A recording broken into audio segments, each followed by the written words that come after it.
안녕하세요. 김상진입니다. 자바 프로그래밍 네 번째 노트입니다. 이 노트에서는 클래스 간 관계, 객체 간 관계에 대해 살펴보겠습니다. 우리는 하나의 프로그램을 구현할 때 하나의 클래스만 정의하여 구현하지 않습니다. 보통 여러 개의 클래스를 정의하게 되며 각 클래스의 객체들도 여러 개 생성하여 사용하게 됩니다. 이렇게 한 프로그램에 등장하는 클래스는 보통 다른 클래스와 어떤 관계를 맺게 되며 한 프로그램에 생성한 객체들도 다른 객체와 관계를 맺게 됩니다. 우리가 이들 관계를 어떻게 맺어주느냐에 따라 프로그램 코드 구조에 많은 영향을 주게 됩니다. 이 노트를 통해 관계 맺는 이유가 무엇인지, 관계를 언제 어떻게 맺어주는 것이 효과적인 것인지 등을 설명해 드릴 것입니다. 여기에 재생 코드는 슬라이드 14에서 살펴볼 예제입니다. 이 코드에서는 클래스 A를 정의하고 있는데 이 클래스 A를 정의하기 위해 우리는 B부터 G까지 여러 클래스를 사용하고 있습니다. 이렇게 한 클래스가 그것을 정의할 때 다른 클래스를 사용하면 해당 클래스에 의존한다고 말합니다. 즉, A는 B, C, D, E, F, G 클래스에 의존하는 클래스입니다. 의존하는 클래스가 수정되면 자신도 수정될 수 있기 때문에 의존하는 클래스 수는 적을수록 좋습니다. 낮은 결합성이 항상 소프트웨어에서는 중요합니다. A 클래스가 그것을 정의할 때 사용하는 클래스를 조금 더 구체적으로 살펴보면 A는 B 클래스를 상속하고 있고 인터페이스 C와 D를 구현하고 있습니다. 인터페이스는 자바에서 사용하는 특수한 형태의 클래스라고 생각할 수 있습니다. 분리된 개념으로, 즉 클래스와 인터페이스는 서로 완전히 다른 걸로도 볼 수 있지만 프로그램에 등장하는 요소 간 관계를 생각할 때에는 한 종류로 보는 것이 더 편합니다. 즉, 인터페이스는 클래스의 아주 특수한 형태이다. 이렇게 접근해도 문제는 없습니다. 저는 이와 같은 의미에서 이와 같은 관계를 클래스 간 관계라고 합니다. A와 B 간의 관계, A와 C, A와 D 간의 관계는 클래스 간 관계라고 합니다.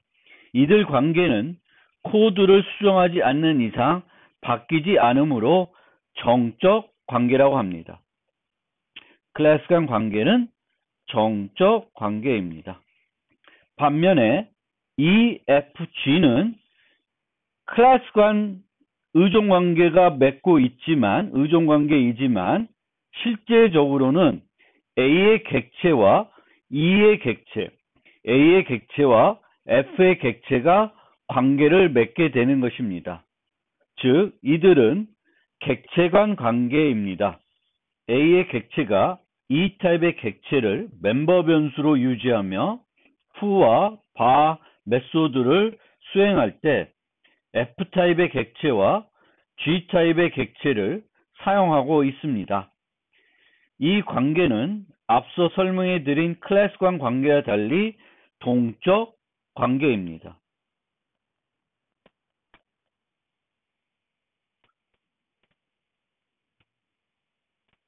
예를 들어 foo 메소드가 호출될 때 전달되는 F타입의 객체는 매번 달라질 수 있습니다. 이것이 만약에 앞서 살펴봤던, 이전 챕터들에 살펴봤던 pet이라는 타입이면은 어떨 때는 강아지 객체가 전달될 수 있고 어떨 때는 고양이 객체가 전달될 수 있습니다. 또 같은 종류의 강아지 객체라고 하더라도 다양한 강아지 객체들이 전달될 수 있습니다.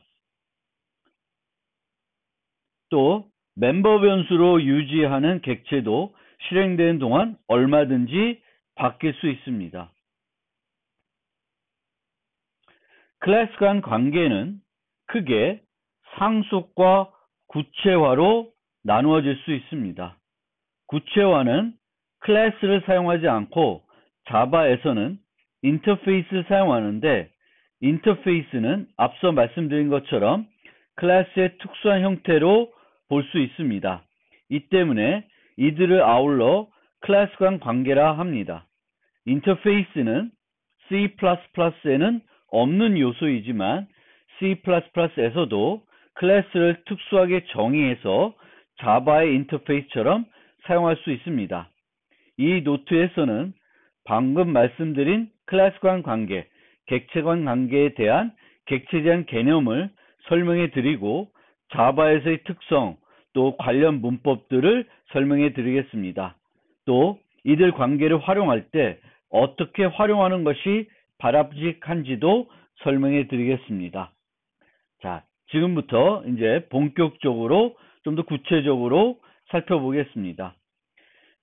한 클래스를 정의할 때 여러 클래스를 사용할 수 있는데, 코드의 작성으로 관계가 고정되는 관계가 있으며 이를 고정되지 않는 것과 구분하기 위해 저는 이렇게 고정되는 관계를 클래스 간 관계라고 얘기를 합니다. 여기서 말하는 클래스는 세부적으로 실제 클래스와 인터페이스로 구분할 수 있고, 이들 관계를 구체적으로는 상속 관계, 구체화 관계라고 합니다. 앞서 말씀드린 것처럼 A는 B를 상속하는 형태가 되겠고, A는 인터페이스 C와 D를 구현하고 있는 형태가 됩니다. 구체화하고 있는 형태가 되고 있습니다.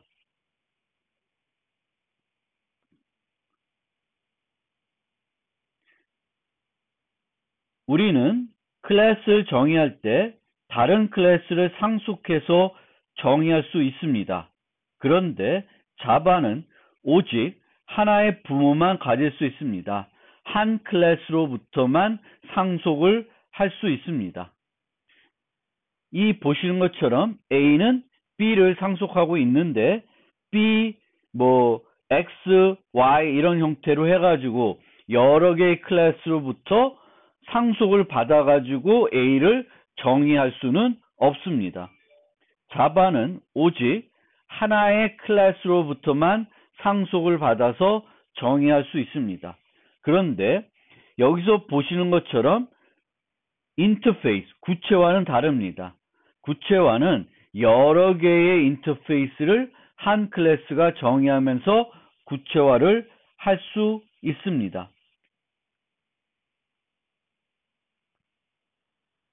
참고로 C++는 인터페이스라는 것이 별도로 존재하지 않으며 한 클래스는 여러 개의 부모를 가질 수 있습니다. 즉, C++는 다중상속을 할 수 있지만 자바는 단일이다. 그렇지만 자바는 단일 상속밖에 안 되지만 인터페이스라는 것이 있고, 인터페이스는 여러 개를 구현할 수 있기 때문에 다중상속이 안 된다고 해서 불편한 점은 없습니다.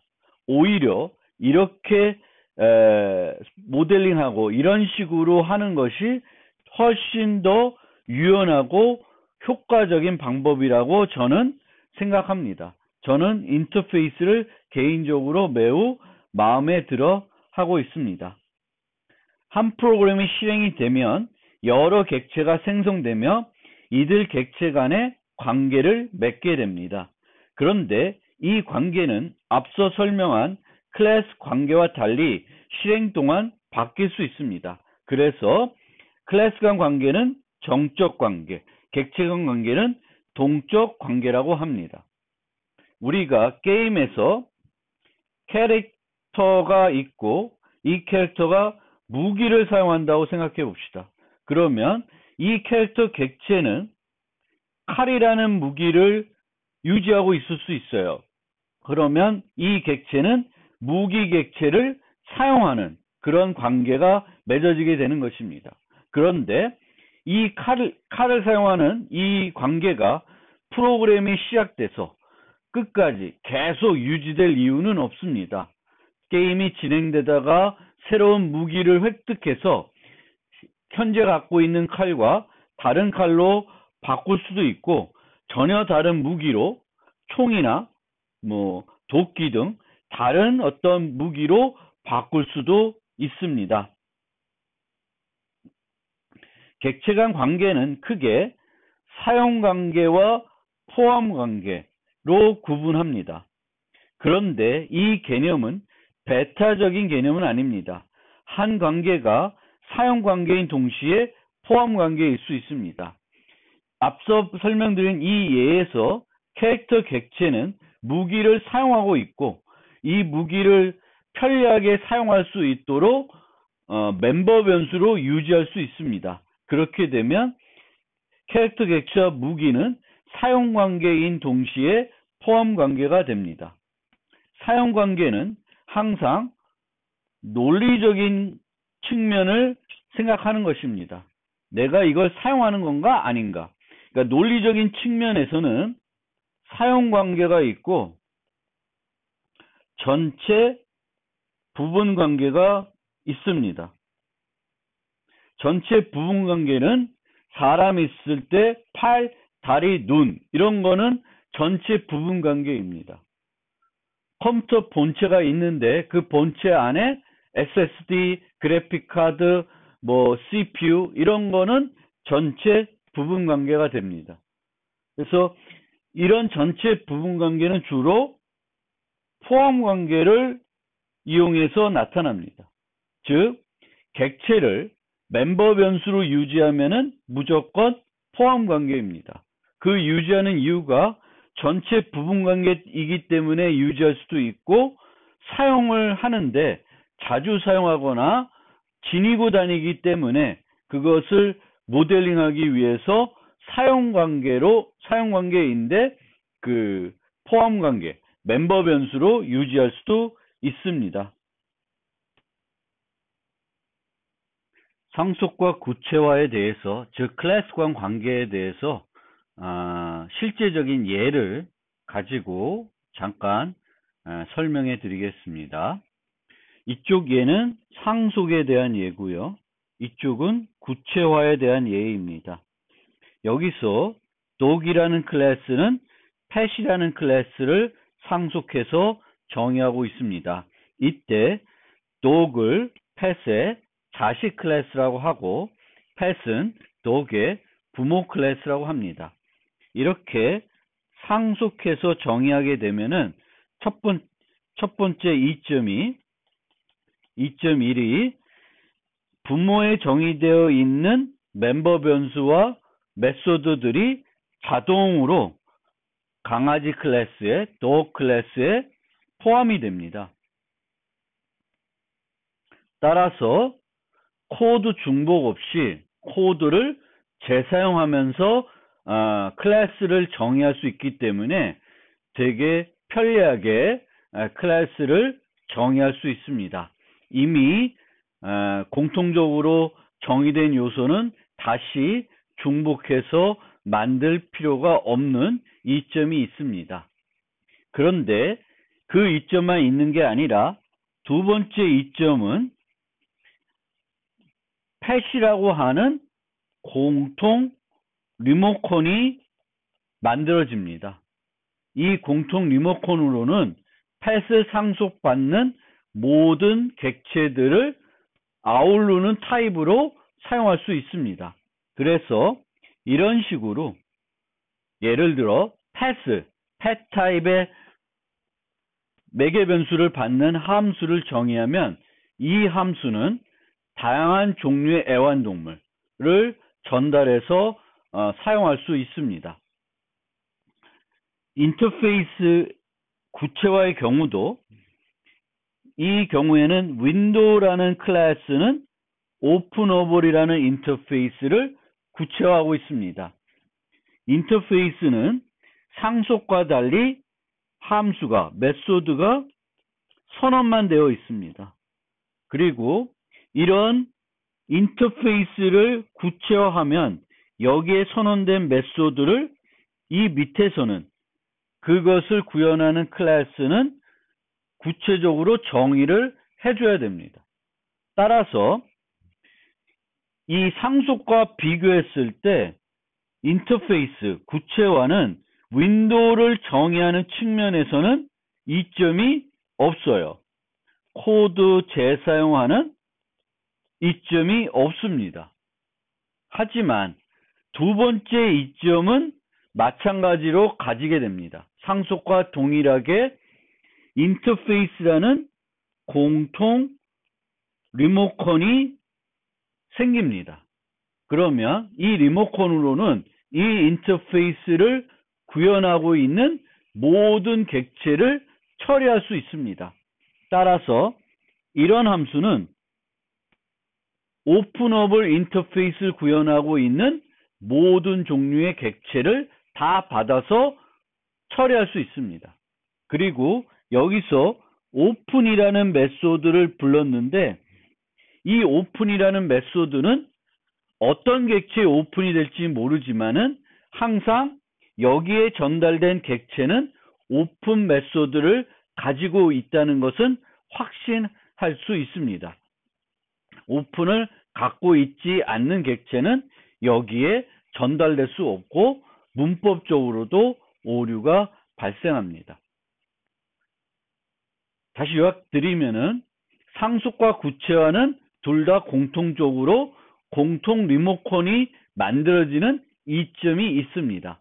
상속은 거기에 더불어서 코드 재사용, 부모에 있는 코드를 자동적으로 받아서 내가 자식 클래스에 중복 정의하지 않아도 되는 이점이 있다는 것입니다.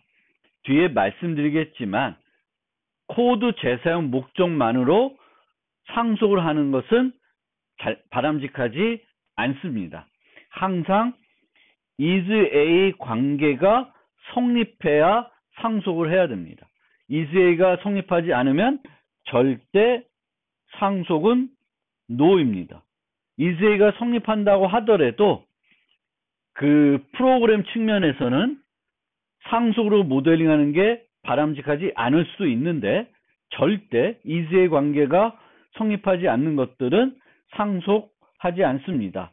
그럼 is A 관계가 뭐냐면은 dog is a pet 이라는 명제, 자식이 부모다, 그러니까 자식은 부모 타입이다 라는 게 성립해야 돼요. dog is a pet, 강아지는 애완동물이죠. 근데 거꾸로는 성립을 안 합니다. pet is a dog, 이건 성립 안 하죠. 모든 애완동물은 강아지는 아닙니다. 그래서 이렇게 is A가 성립하면은 이 앞에 있는 것을 이것의 자식 클래스로 정의할 수 있는 괜찮다라는 거예요.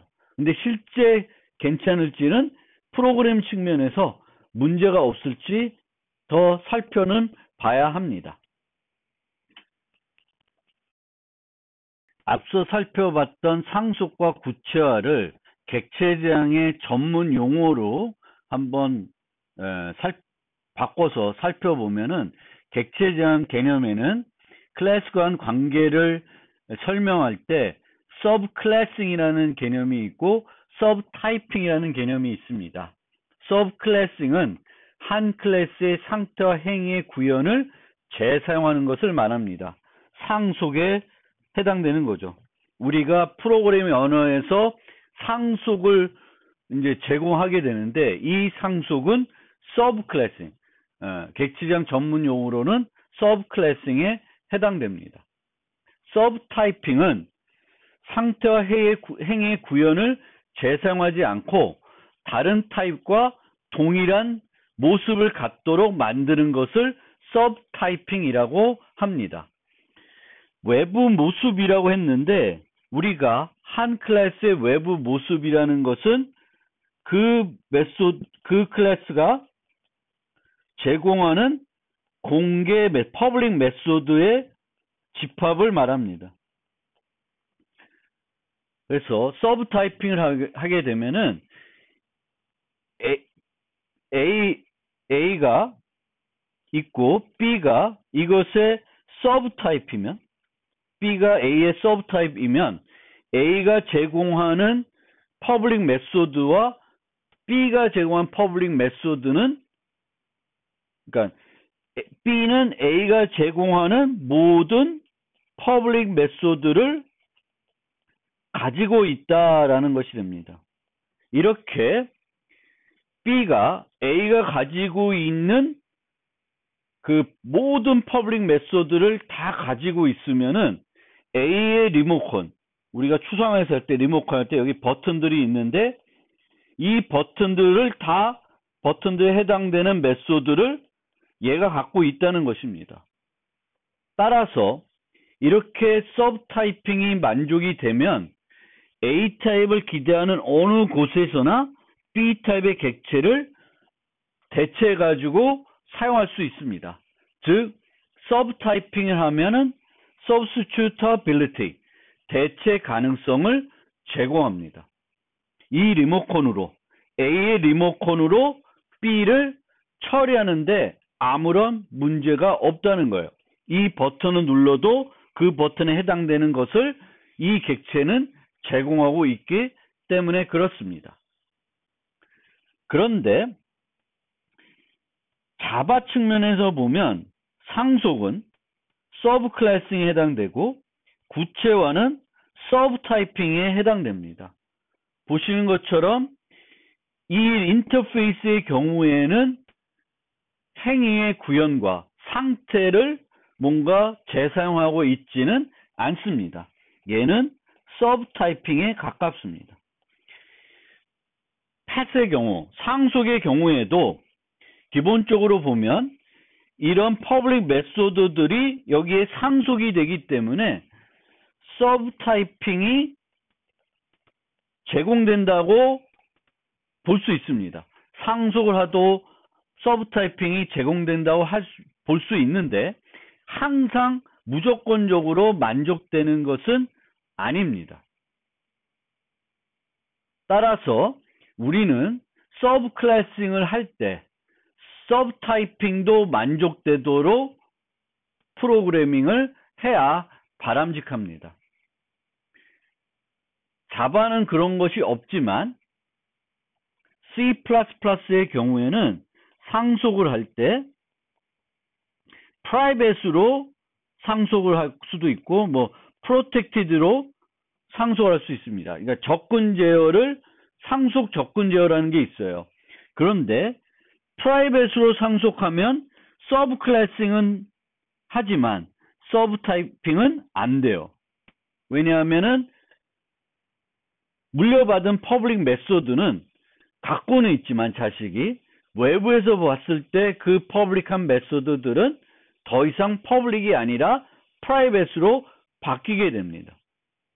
그것은 우리가 상속의 이점인 공통 리모컨을 사용하겠다는 그 이점을 얻을 수 없게 되기 때문에 그렇습니다. 그래서 그 측면에서는 바람직하지 않은 거죠. 그리고 이런 그 서브 타이핑, 서브 클래싱을 통한 서브 타이핑을 할 때 문법적인 측면뿐만 아니라 뭘 또 생각해야 되냐면은 논리적인 측면도 생각을 해야 됩니다. A가 있고 B가 얘를 상속받았어요. 그러면 서브 클래싱을 한 거죠. 그리고 기본적으로는 원래 서브 타이핑도 제공을 합니다. 그런데 B가 여기에 제공되는 메소드가 있는데 foo라는 메소드가 있어요. 이 foo를 재정의 해가지고 전혀 엉뚱하게 동작하도록 만듭니다. foo하고는 원래 A가 제공했던 foo의 성격하고는 전혀 다른 걸 제공하고 있습니다. 그러면 이거는 물리적으로는 서브 타이핑이 맞지만, 즉 A 리모컨 갖고 foo를 눌렀을 때, foo 버튼을 눌렀을 때 문제없이 뭔가 실행은 되지만 A 리모컨을 갖고 있는 사람 입장에서는 이 foo를 눌렀을 때 이런 형태의 어떤 기능이 동작할 걸로 기대했는데 전혀 다른 게 동작하는 거예요. 그러면 문제가 될 수 있습니다. 사용할 때 잘못 사용할 확률도 높고 여러 가지 논리적인 문제가 발생을 할 수 있습니다. 그래서 그런 문제들 때문에 우리가 상속을 할 때 이즈의 관계가 성립해야 한다는 거고, 이즈의 관계가 성립하더라도 실제 프로그래밍 측면에서 그렇게 상속하는 것이 적절한 것인지 검토할 필요가 있습니다. 이 슬라이드에 있는 내용들은 거의 다 앞서 설명드린 내용 같습니다. 잠깐만 요약해 보면 상속은 이즈의 관계가 성립할 경우에만 활용해야 되고, 이즈의 관계가 성립한다고 하더라도 프로그램 측면에서, 내 응용 측면에서 바람직하지 않을 수도 있습니다. 이즈의 관계가 성립하지 않으면 절대 상속하지 않아야 합니다. 상속은 두 가지 이점인데 코드의 재사용을 가능하게 해줍니다. 다양한 유니트가 등장을 할 때 공통 요소들을 한 번만 정의할 수 있도록 해줍니다. 그것만 이점을 가지는 게 아니라 서브 타이핑이라는 측면에서 다양한 객체를 처리할 수 있는 공통 리모컨이 생깁니다. 그런데 이 서브 타이핑과 관련해서는 우리가 문법적인 측면만 살펴볼 것이 아니라 논리적인 측면도 살펴볼 필요가 있습니다. 메소드를 재정의하는데 전혀 엉뚱하게 동작하도 만든다든지, 자식 클래스는 해당 메소드가 필요 없어서 빈 메소드 재정의해서 사용을 못하게 한다든지, 이런 경우에는 이 설계가 상속으로 모델링하는 것이 과연 바람직한 건지 살펴볼 필요는 있습니다. 구체화는 상속과 달리 코드 재사용하는 측면은 없습니다. 하지만 상속과 마찬가지로 공통 리모컨이 생기고 서브 타이핑이 되는 것입니다.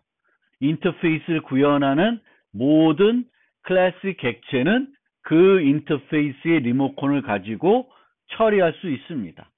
그리고 인터페이스는 메소드를 선언만 하고 있기 때문에 종종 what과 how의 구분을 하고 있다고 말합니다. 어떤 기능을 제공할지, 오픈이라는 기능을 제공할지는 오픈업을해서 제공하고 있는데, 그 오픈을 구체적으로 어떻게 구현할지는 클래스가 정의하는 것이 되겠습니다. 그리고 이렇게 인터페이스를 사용하게 되면은 계약 기반 프로그래밍을 할 수 있다고 합니다. 계약 기반 프로그래밍이라는 게 이런 식의 함수가 있다고 합시다. 그러면 이 함수를 내가 만드는 A라는 클래스의 객체를 이 함수에 전달하고 싶으면은 나는 뭘 해야 되냐면은 오픈어블을 A 클래스에 구현하면 됩니다. 그래서 어떤 함수를 제공할 때 이 함수의 매개 변수는 이런 인터페이스 타입이다 라고 제시해 주면은 내가 그 함수를 사용하고 싶으면, 내 객체를 그 함수에 전달하고 싶으면은 그 인터페이스를 내가 만든 클래스가 제공하도록 구현해 주면 됩니다. 그런데 이때에도 논리적으로 맞아야 됩니다. 오픈어블이면은 실제 오픈어블 한 애들만, 실제 오픈이라는 메소드를 제공하는 것이 적절한 애들만 오픈어블을 구현하는 것이 바람직합니다. 객체 간 관계는 크게 사용 관계, 포함 관계로 나눠지는데, 논리적인 측면에서 보면은 사용은 논리적인 개념이고요. 포함은 물리적인 개념이 강합니다. 근데 포함하는 이유는 사용 관계이기 때문에 포함할 수도 있고, 전체 부분 관계이기 때문에 유지할 수도 있습니다. 어떤 이유에서 유지하든 간에 멤버 변수로 유지하면은 포함 관계라고 합니다. 따라서 이 둘 관계는 배타적인 개념은 아닙니다. 한 관계가 사용 관계인 동시에 포함 관계일 수 있습니다. 사용 관계는 논리적인 개념으로 어떤 행위를 수행하기 위해 다른 종류의 객체를 사용하는 경우이고요. 가장 흔하게 많이 나타나는 관계가 사용 관계입니다. 일반적으로 여기에 두 가지 예처럼 다른 타입의 객체를 인재로 받거나 메소드에서 다른 타입의 객체를 생성해서 사용하면은 이것은 사용 관계에 해당됩니다. 차일드 객체는 수건을 사용하는 것이고 카메라 객체는 픽처라고 하는 타입의 객체를 사용하게 되는 것이 되겠습니다. 그런데 이렇게 인재로 받거나 메소드 생성하면은 무조건 사용 관계인데 뭐 그럴 경우는 없겠지만 수건을 이 wash라는 함수에서뿐만 아니라 다양한 곳에서 똑같은 또 수건을 지속적으로 사용한다. 그러면 인재로 받는 것이 아니라 child가 멤버 변수로도 유지할 수 있습니다. 멤버 변수로 유지하고 있지만 타월은 수건은 아이의 전체 부분 관계는 아니기 때문에 이 타월은 사용 관계인 동시에 포함 관계에 해당될 수 있습니다. 포함 관계는 멤버 변수로 유지하면 유지하는 이유와 상관없이 무조건 포함 관계입니다. 유지하는 이유는 크게 사용 관계이거나 전체 부분 관계로 나누어질 수 있습니다. 이 사용 관계인 포함 관계를 다른 말로 우리는 연관 관계라고 합니다. 뭐 예를 들면 학생과 지도교수. 전체 부분 관계는 아니죠. 그렇지만 어떤 관계를 맺고 있는 거죠. 연결 관계가, 연결고리가 있는 겁니다. 이 전체 부분 관계는 또 크게 집합 개념과 복합 개념으로 나누어집니다. 이 나누는 거는 뭐 그렇게 중요한 건 아닐 수 있고 어떻게 나누는지는 응용해서 결정된 문제입니다. 뭐 항상 고정된 어떤 진리가 있는 건 아닙니다. 뒤에 살펴보는 CPU와 본체의 경우에도 집합 개념으로 볼 수도 있고 복합 개념으로 볼 수도 있고 그것은 그 응용에서 이것을 어떻게 사용하고 처리할지에 의해서 결정하면 되는 것입니다. 그러면 집합 개념이라는 건 뭐냐면 전체가 제거되어도 부분은 제거될 필요가 없다는 것이고 복합은 더 강한 연결을 말해요. 전체가 제거되면 부분도 함께 제거되어야 되는 것입니다. 예를 들면 빌딩이 여러 개의 방으로 구성되어 있으면 이거는 전체 부분 관계가 맞죠. 그런데 빌딩이 소멸하면 방도 당연히 소멸할 것 같습니다. 이럴 때는 이제 복합 관계가 되겠고 이 예시로 든 연못과 오리는 조금은 전체 부분 관계는 아닌 것 같은데 제가 본 어떤 교재에 등장하는 예이어서 이렇게 소개를 하고 있는데 어쨌든 이처럼 연못이 소멸된다고 해서 거기에 있던 오리가 다 소멸돼야 되는 건 아닌 거죠. 그래서 그렇게 이제 집합 개념과 복합 개념으로 나눌 수 있는데 이것을 집합으로 볼지 복합으로 볼지는 응용해서 결정하면 되는 거고 응용해서 결정하고 나면 그 결정에 따라서 언어에 따라서는 구현하는 방법이 조금 달라질 수 있습니다.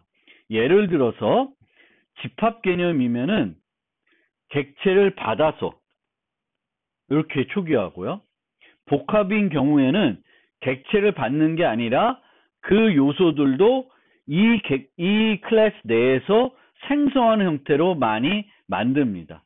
C++ 같은 경우에는 이 안에서 만들고 딜리트 시키는 거죠. 이 안에서. 이 객체가 소멸되면 같이 없어지도록.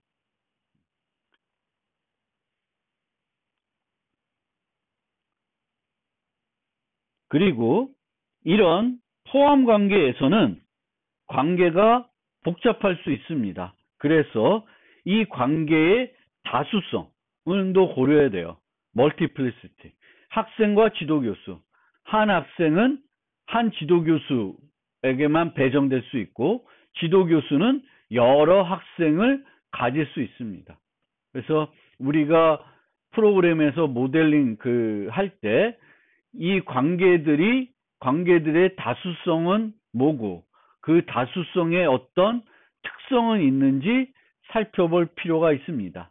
1대1인지 1대 다인지 다대다인지에 따라서 또 구현할 때 신경 써야 되는 부분들, 구현하는 방법들도 달라지고 다대다가 되고 1대 다가 되면은 이제 자료 구조, 그 여러 것들을 어떻게 유지할 것인지를 또 고민을 해야 되겠죠.